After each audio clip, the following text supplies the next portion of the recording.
Kemarin lagi rame sekali soal misteri pagar di tengah laut yang sangat-sangat panjang sekali, mencapai 30 km.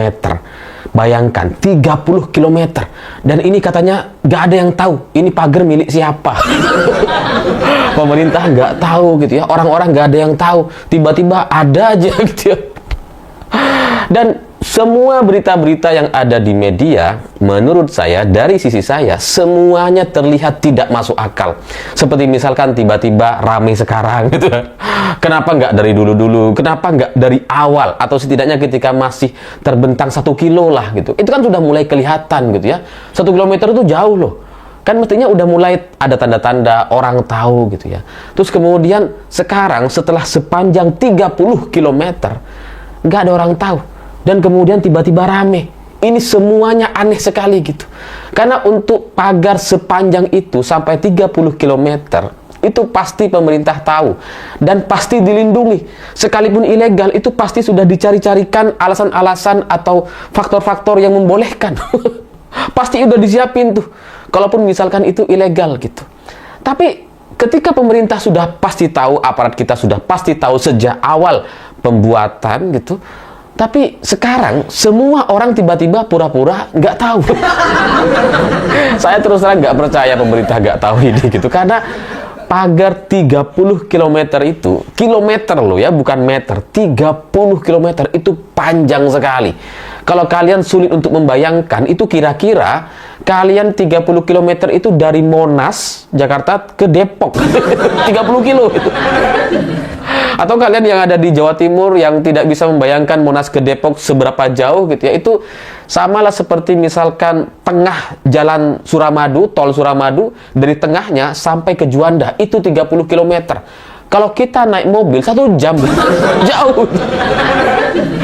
Jangankan bikin pagar gitu, kita suruh jalan kaki aja dari Suramadu ke Juanda, capek. Ini bikin pagar sepanjang itu. Apa iya nggak ada orang yang tahu? Ya pasti mustahil lah orang pemerintahan kita nggak tahu gitu. Karena orang, masyarakat kita ketika ingin melakukan sesuatu, terutama yang hal-hal yang tidak ada izinnya atau hal-hal yang seharusnya ada izinnya gitu ya, itu pasti ada koordinasi sebelumnya, pastilah itu gitu. Gak akan ada orang yang seberani itu bertindak semena-mena terus kemudian bikin pagar di tengah laut tanpa sepengetahuan aparat-aparat setempat gitu. Karena ya bikin pagar yang sepanjang itu kan butuh apa ya, energi yang sangat luar biasa besar, terus kemudian waktu yang cukup lama dan biaya yang sangat mahal gitu. 30 km dipasang apa namanya pagar di tengah laut itu jauh-jauh lebih susah dibandingkan bikin pagar di jalan raya gitu. Kita bayangkan kalau Agustusan kita menghias pagar, itu kan kita lakukan. Itu cuma paling 100-200 meter, itu capek. Padahal di darat itu cuma ngecat tuh. Ini bikin pagar di tengah laut 30 km.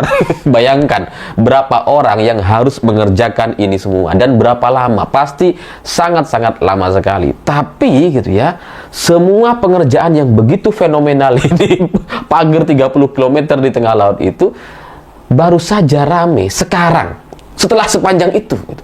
Dari dulu tuh kayak nggak ada yang tahu. Padahal kayaknya semua orang sudah tahu seharusnya sejak proyek ini dibuat gitu. Dan pemerintah ketika bilang tidak tahu ini punya siapa dan sebagainya, itu jelas dipastikan adalah sebuah kebohongan.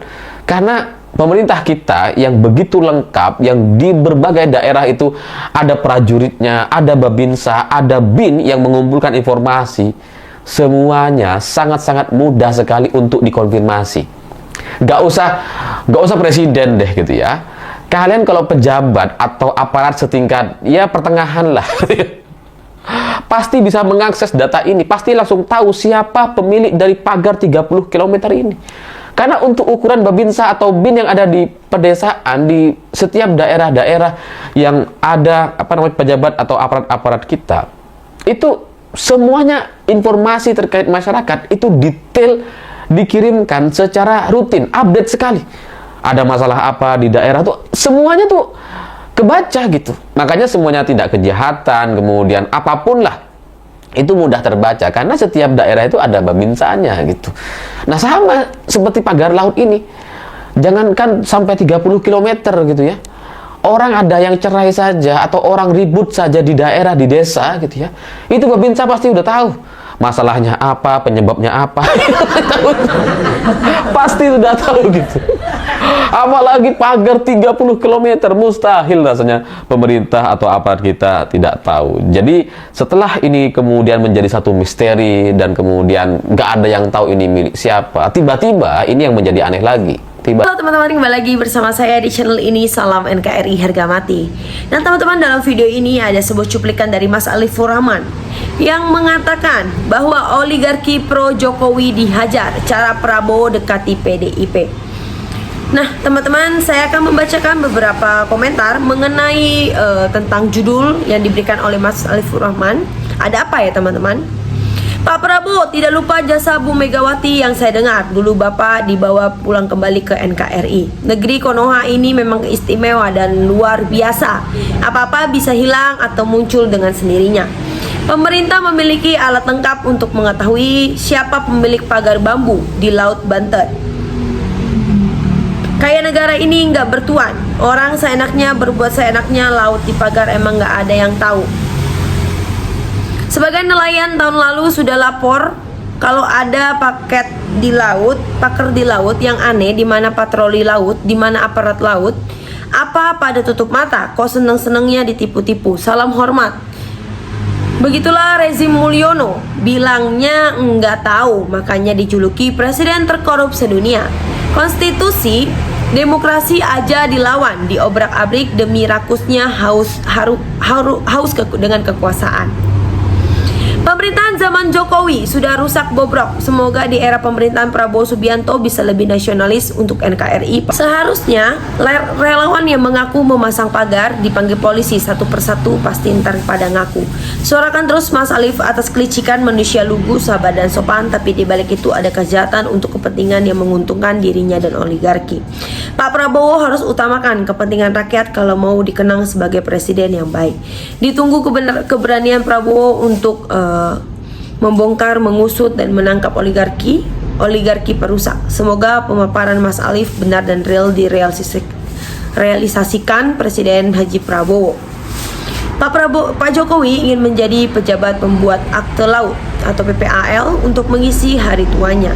Tentu saja seperti jawaban klise Jokowi dengan nada sengau yang sudah terkenal, nggak tahu.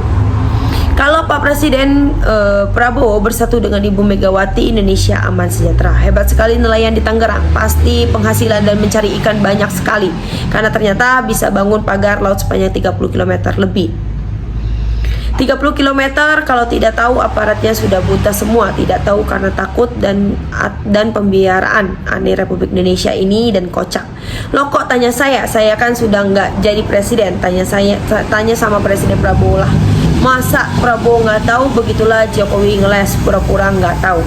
Sekalian aja langit dipagar biar pesawat nggak bisa lewat di jalur itu, aneh. Bukti apalagi bisa menafikan moralitas yang bobrok. Peristiwa demi peristiwa, kasus demi kasus, dan rentetan peristiwa di level nasional maupun daerah lokal yang terang menderang. Binceto Welo menampilkan karakter individu yang tidak terpuji. Mohon kiranya seluruh elemen anak bangsa kembali menaruh perhatian terhadap ikhtiar pendidikan moral etika dan budi pekerti untuk seluruh warga negara, rakyat maupun pejabat sipil maupun militer dari daerah hingga pusat. Cari sampai ketemu siapa yang bikin pagar ini, sampai ketemu ini masuk ranah hukum negara. Memang benar-benar Indonesia mencoba berani mengakui tidak yang melakukannya. Kayaknya hanya aparat tidak ada yang tahu. Kaya banget loh, sepanjang itu KL bukan orang kaya. Apa yang punya alien mungkin ya semalam bisa jadi. Gak heran di negeri Astina dekat rumah saya, Azza di Cianjur, gunung dibeli di keruk orang-orang Jakarta biar aman warga taunya yang punya. Jenderal pas pensiun ngobrol sama saya, jenderal itu bilang sebenarnya perusahaan ini milik asing.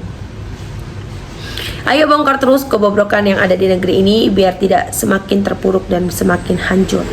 Mungkin saat cari alasan di otak mereka yang terpikir cuman Bandung Bondowoso yang tiba-tiba bisa bikin 1000 candi.